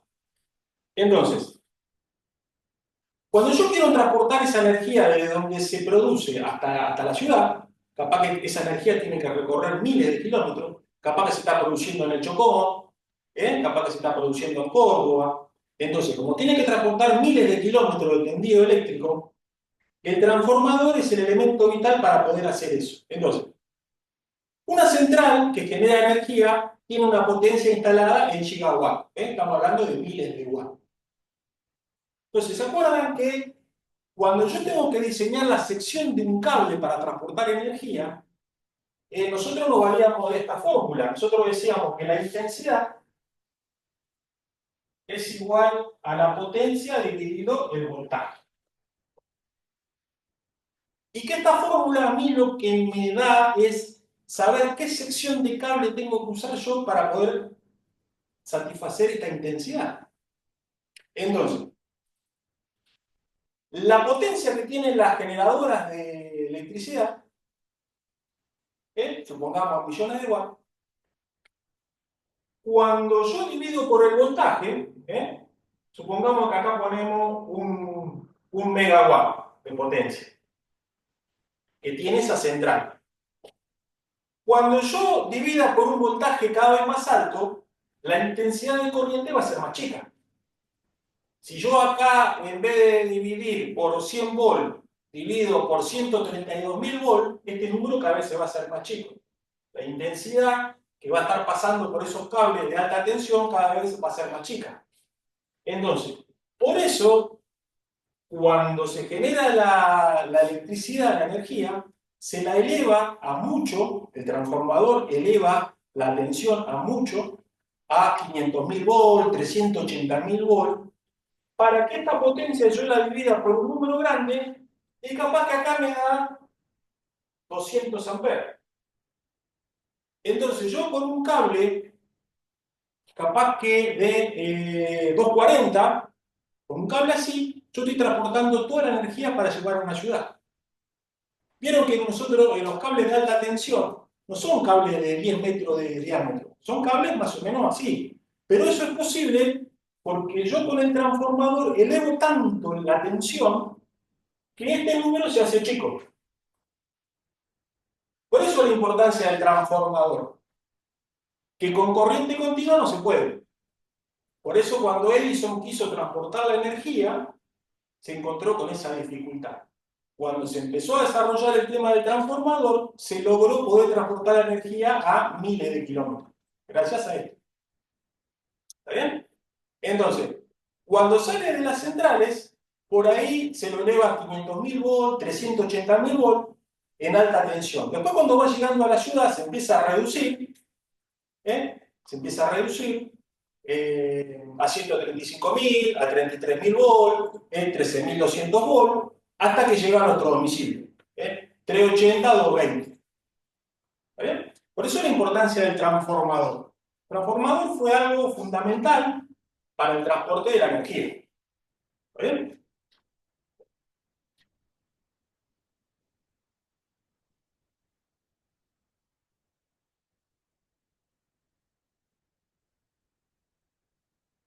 Vamos a graficar ahora, como para que ustedes tengan una idea. Yo voy a graficar el último transformador que tenemos en el barrio. Vieron que nosotros, ustedes, en su domicilio, están siendo abastecidos de energía a través de un transformador que está ahí en el barrio, ¿no? Que ese transformador por ahí está preparado para hacer manzanas, 5 manzanas, ¿eh? Tiene una potencia y esa potencia está calculada para abastecer a tanta cantidad de clientes, ¿no? Entonces,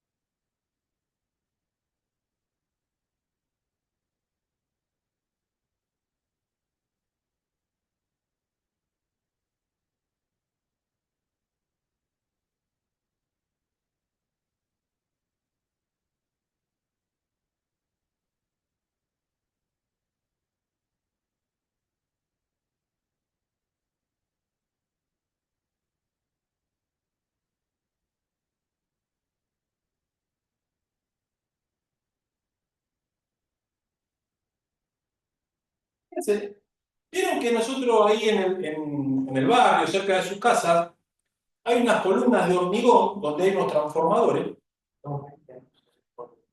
Ah, oh, 220,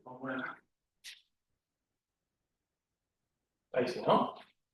Bueno, vieron que cerca de su domicilio hay unas columnas de hormigón donde hay unos transformadores, que ustedes han visto, que esos son los transformadores que abastecen a las manzanas de nuestro barrio, ¿no? Entonces, ese último transformador, porque vieron que yo les comenté, desde que se genera la energía, supongamos en el Chocón hasta que llega acá, esa energía se la va aumentando el voltaje y se lo va reduciendo. El último transformador que tenemos nosotros es este transformador que está acá, que está llegando la energía con 13.200 volts de diferencia de potencial y ese transformador lo reduce a 380, 220. ¿Vale? Del lado de 13.200, ese transformador, el bobinado que tiene una forma que se llama triángulo. No vamos a entrar en detalle de eso porque esto es a modo informativo. De este lado del transformador, donde tenemos 13.200 volts, llegan tres cables L1, L2 y L3. Y de este lado del transformador, el transformador me lo reduce a 380 220, que es para que esta parte es la que va a abastecer a los domicilios o a la industria. Entonces, fíjense que nosotros acá no tenemos la posibilidad de tener un neutro. Fíjense que solamente tenemos tres líneas. Esto se llama una conexión en triángulo.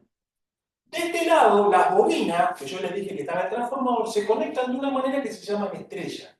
Y la ventaja que tiene de conectar esas bobinas en estrella es que me aparece un punto central que es el neutro. De acá va a partir el neutro que nosotros tenemos en nuestra casa. De ese punto central. De las tres líneas que salen de acá, L1, L2 y L3, si nosotros hacemos una suma vectorial de eso, esa suma vectorial da 0 acá. Entonces este punto se lo utiliza para el neutro. ¿Bien? Entonces de acá está saliendo L1, de acá está saliendo L2 y de acá está saliendo L3. Que son las líneas que yo les comenté recién cuando teníamos una trifásica. Entonces, y ustedes van a ver, si ustedes observan un día, se pasan por esos transformadores, que en esas columnas de hormigón bajan unos cables gruesos así, que van a tierra, que salen de este punto central que está acá. De este punto central se bajan unos cables a tierra. El neutro se lo pone a tierra, que es a la tierra de la compañía. Entonces, fíjense, vamos a hacer un versito acá. Supongamos que nosotros acá tenemos las viviendas de los vecinos, ¿no? Supongamos que nosotros acá tenemos una casa, acá tenemos otra casa y acá tenemos otra casa, ¿no? Un barrio. Ese barrio está siendo alimentado por este transformador. Si esta casa hizo el cálculo de potencia instalada y le dio para monofásica, bueno, entonces capaz que la compañía a esta casa le baja la línea L3 y le baja el neutro. ¿Está bien? Entonces esta casa que es monofásica tiene fase y neutro. En este caso le tocó la línea L3 y el neutro. El vecino, capaz que también tiene una instalación monofásica, pero el vecino capaz que le tocó L2 y el neutro. El neutro es común para todos. Y el neutro. Y capaz que el vecino de al lado tiene una casa de 2 pisos y tiene una instalación trifásica. Entonces a ese vecino le bajaron los 4 cables.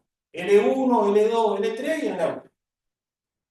Entonces ese vecino recibe L1, recibe L2 y recibe L3. Y el neutro también.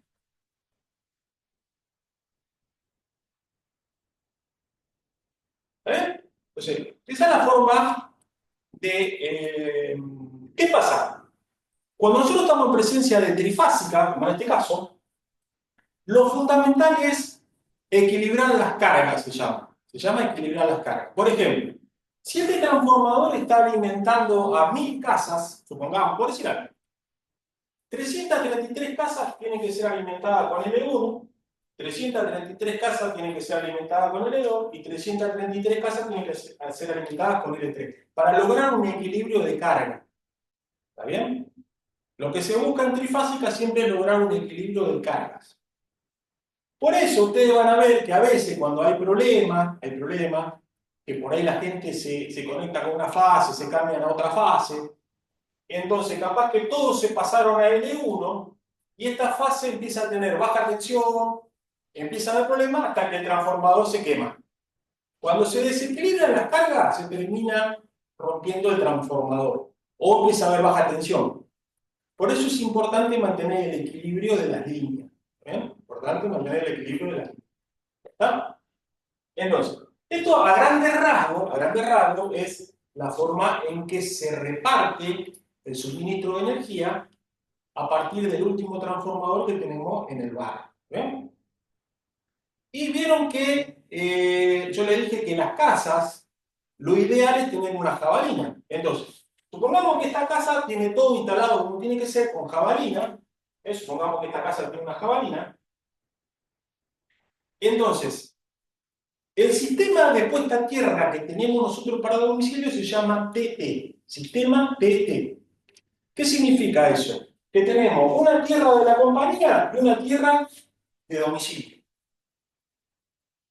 Supongamos que en esta casa hay una fuga de corriente, hay una fuga.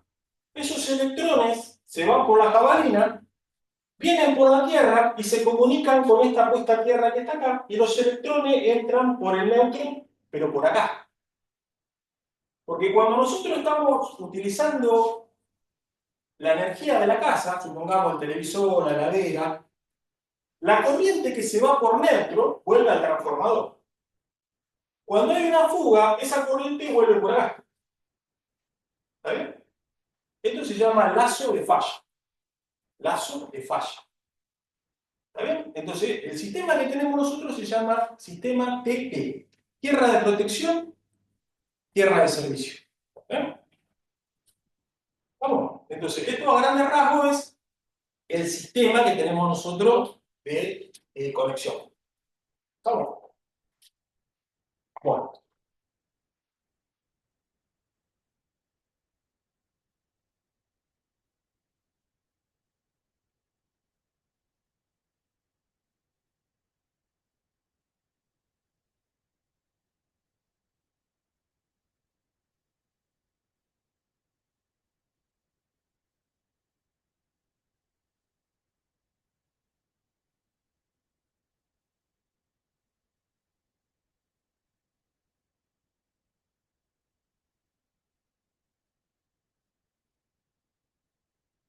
Bueno, entonces, recuerden siempre que vamos a volver a repetir, ya que salió el tema, que siempre es importante, ¿no?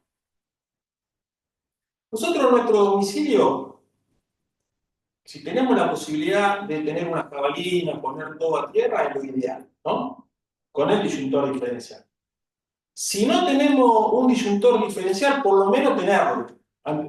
Si no tenemos nada, lo mejor es por lo menos tener un disyuntor. Y si tenemos una jabalina, mejor todavía. ¿Está bien? Acuérdense siempre de eso. Que lo ideal es tener el disyuntor diferencial y la jabalina. Cualquier fuga que hay, se va a ir por la jabalina y va a saltar el disyuntor diferencial. ¿Está bien? Eso es lo que dice el reglamento. ¿Vamos? Después vamos a ver que el reglamento nos dice que esa jabalina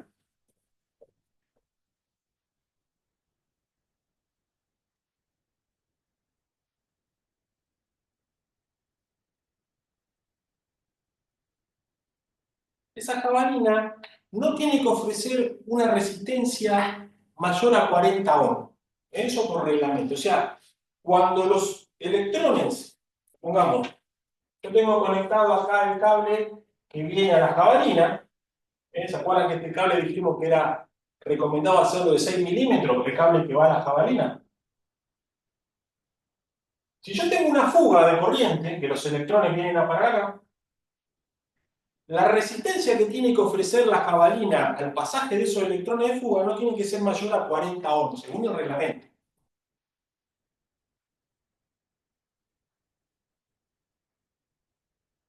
Y eso se mide con un aparato que se llama tenurímetro, que en la clase anterior yo se lo estuve mostrando y después allá lo vamos a ver. ¿Eh? Hay personas que se dedican a hacer este control porque en el comercio y en la industria, cada un año, 2 años, tenemos que hacer una inspección de la puesta a tierra, si está cumpliendo con esto.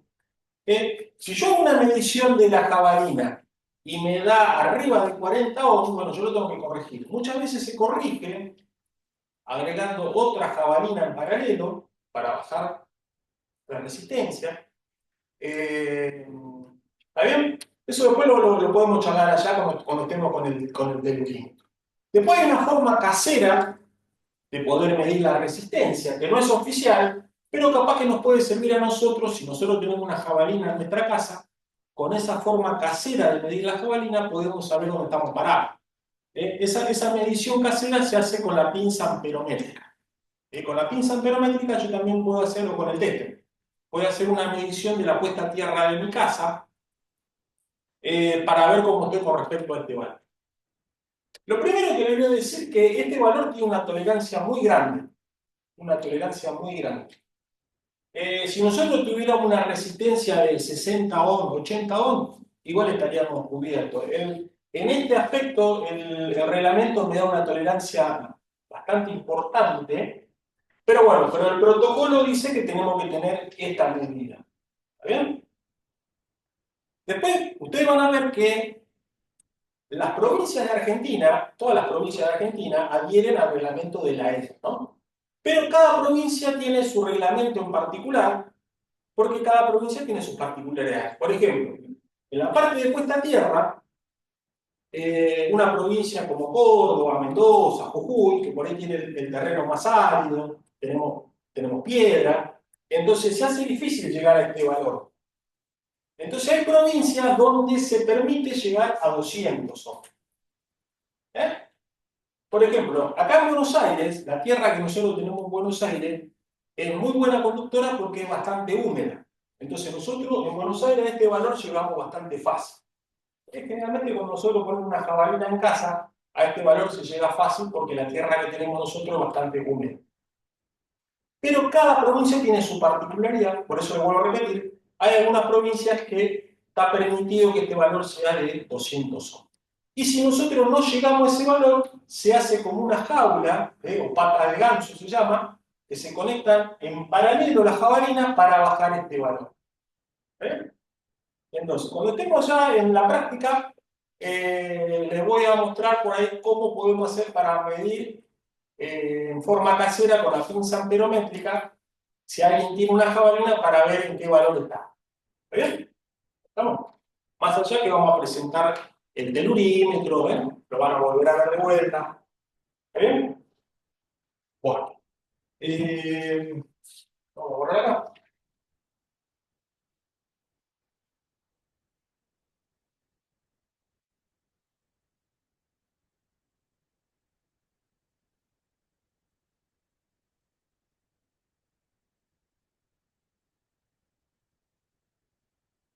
Bueno, la clase que viene vamos a estar empezando de a poquito a empezar a repasar algunos temas que vimos para que a ustedes después cuando llegue la parte de la evaluación les sea más sencillo, ¿no? ¿Se acuerdan que la otra vez estuvimos charlando con una compañera que me preguntó de la evaluación y que yo le comenté que no tienen por qué tener temor ni nada porque no se trata de bochar a nadie, ¿no? Como quien dice. Solamente es una prueba que está pensada más que nada para refrescar conceptos importantes, básicos, y que si ustedes prestaron atención o miraron los videos o ven el resumen que vamos a hacer, no tendrían que tener ningún inconveniente en contestar las preguntas. ¿Está bien? Entonces, como la clase que viene es la clase 8 y nos van a quedar 3 clases, por ahí de a poquito vamos a empezar a refrescar algunos conceptos que seguramente que van a estar en la prueba como para que ustedes lo vayan teniendo, ¿no? Esos conceptos que habíamos arrancado al principio, los que vimos de intensidad, resistencia, con un repaso de a poquito vamos a empezar a hacer para que ustedes les sirva, ¿está bien? Nosotros, cuando termine la clase 9 le vamos a estar entregando, Rubén le va a estar enviando la evaluación a su mail. Van a tener un tiempo para contestarlo, una semana. Entonces ustedes van contestando la evaluación y a medida que la terminan la envían. Y bueno, las personas que aprobaron todo ya están habilitadas directamente para empezar la parte práctica. ¿Está bien? La idea, yo me estoy fijando hoy en el almanaque, que nosotros estaríamos terminando el 2 de junio, si mal no recuerdo, que es un lunes. La idea es tratar de comenzar la parte práctica lo más rápido posible, ¿no? Eh, Capaz que el jueves que es seguidero o la otra semana más tardar, ¿está bien? Pero bueno, eso lo vamos a estar charlando a partir de la semana que viene, vamos a estar empezando a organizar un poco la parte de la práctica. Vamos a habilitar la parte de las preguntas ahora, a ver si alguien me quiere hacer alguna pregunta. Yo, Perdón profe. que... Ah, bueno, no sé, como gustes. Si no. Habla vos, Saúl, hablas primero. Dale, ese es un toque nomás. Yo, bueno, trabajé unos años en media. En cuanto a domiciliaria, no tengo ni experiencia, entonces estoy aprendiendo un montón. Pero cuando nosotros trabajamos con herramientas, tenían un vencimiento toda la parte de aislamientos. No sé si aplica lo mismo a lo que es domiciliaria. Sí, por supuesto que hay un... Lo que pasa que, bueno, en el grado que estabas vos, comparado con domiciliaria, ustedes tienen trabajaban con una diferencia potencial mucho más importante, hay un protocolo más importante, ustedes están con un riesgo mucho más importante que el domiciliario, ¿no? Por eso todo lo de ustedes tiene una fecha de vencimiento, porque es un riesgo muy grande. En domiciliaria, si bien también, vieron que yo les mostré sobre el semáforo, que ustedes tienen que tratar de no rayar la herramienta, que si ustedes ven un rayoncito, bueno, hay que tener precaución. Pero en líneas generales, si uno cuida la herramienta, porque aparte ustedes calculen que vos en tu trabajo seguramente era algo más cotidiano, nosotros capaz que la herramienta aislada para un electricista que recién empieza, capaz que pasan 15 días y no la usamos, o un mes, capaz que pasan 3 meses y no la usamos, la tenemos guardadita ahí. Entonces son otros tiempos, pero seguramente que sí. Hay un tiempo de vencimiento también, ¿no? Por ejemplo, para los botines. Los botines, por ejemplo, de electricista, se dicen que por lo menos habría que cambiarlo cada 2 años.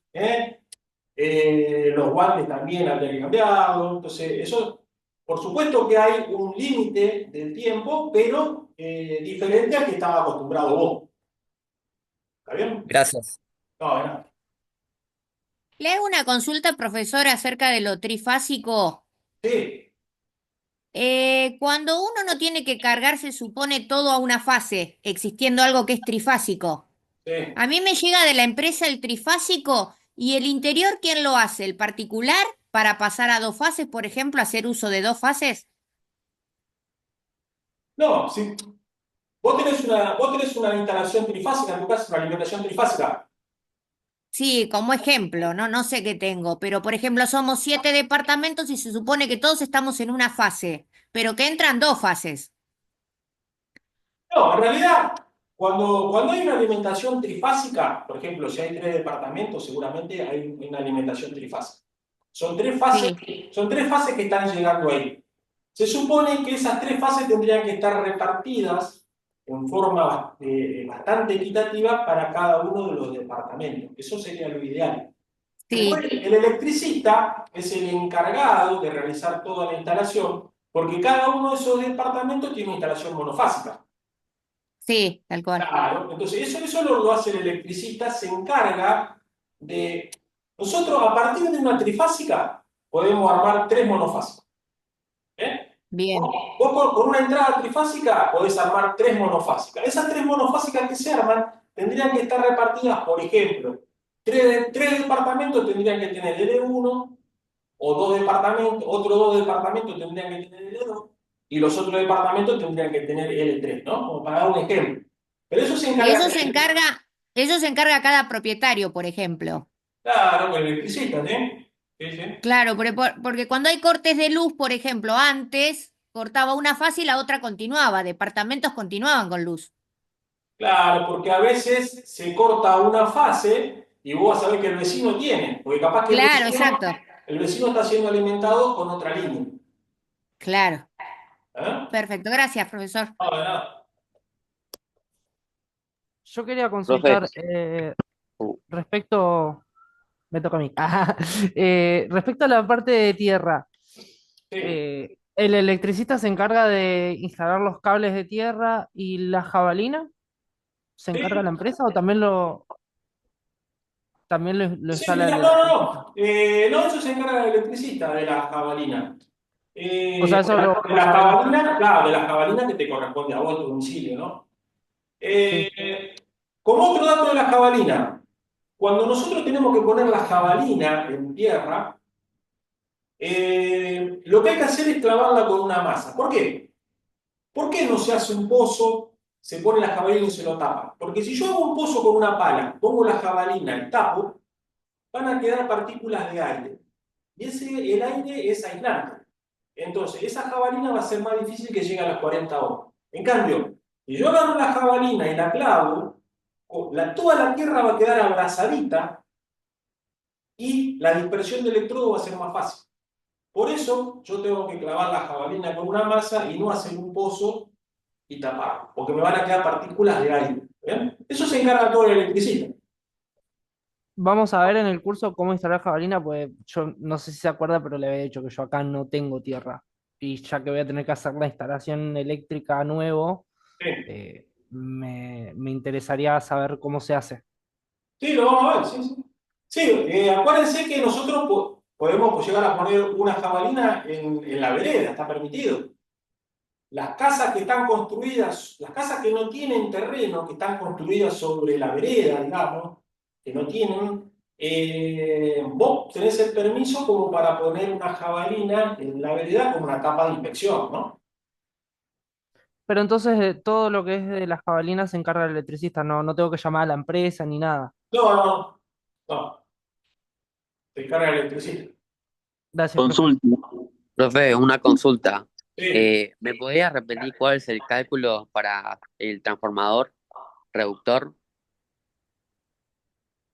Sí, dependiendo de la vuelta del bobinado, Sí, hay una relación de 1 a 1. Si yo tengo del lado, ponele, el ejemplo de 220-24.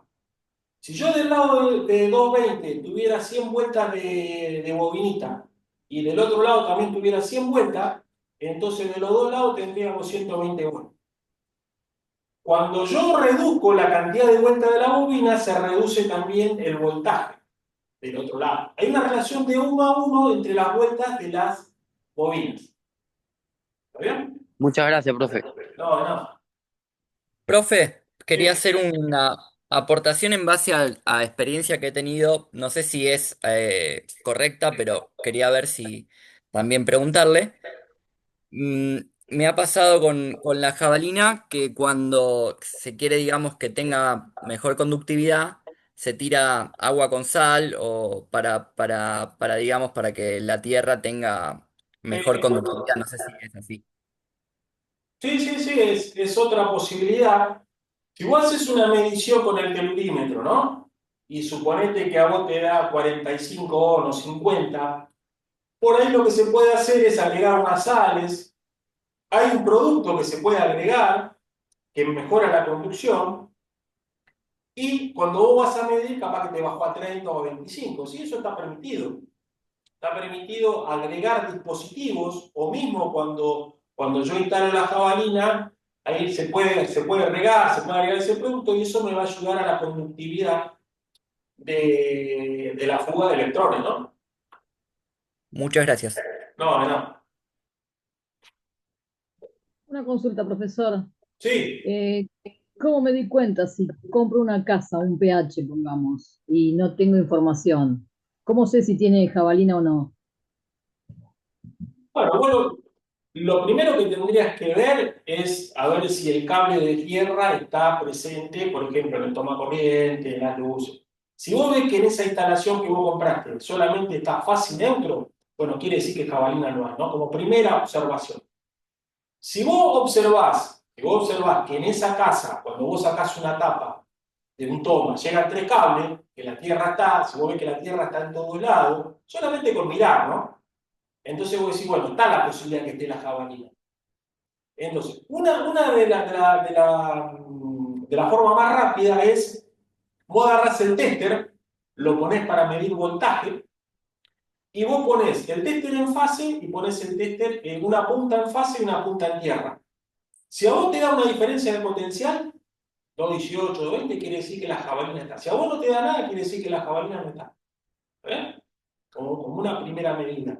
O podés mirar en el tablerito que vos tendrías que tener en esa casa, tendría que haber una bornera de pap. Entonces vos ahí te vas a dar cuenta si está la bornera, si sale un cable que va para la jabalina. ¿Está bien? Son diferentes eh, fases que vos podés seguir para interpretar si hay una jabalina o no. Bueno, Bárbaro, gracias, profe. no, no. Bueno, llegamos Profe, una consulta. Sí, Con estos días de lluvia y que la verdad estaba todo húmedo, yo tuve un cortocircuito acá en una de las tomas que tengo en un más o menos 40 metros cuadrados. Sí, Tengo alrededor de 8, 9 tomas. Vi que el disyuntor de abajo, junto con la termomagnética, me saltaba. sí. Eh, Vi que estaba más o menos, o sea, yo por fuera no tengo revestimiento. Así que la sospecha mía era que podría ser una fuga o que algún empalme dentro de la pared esté tocando.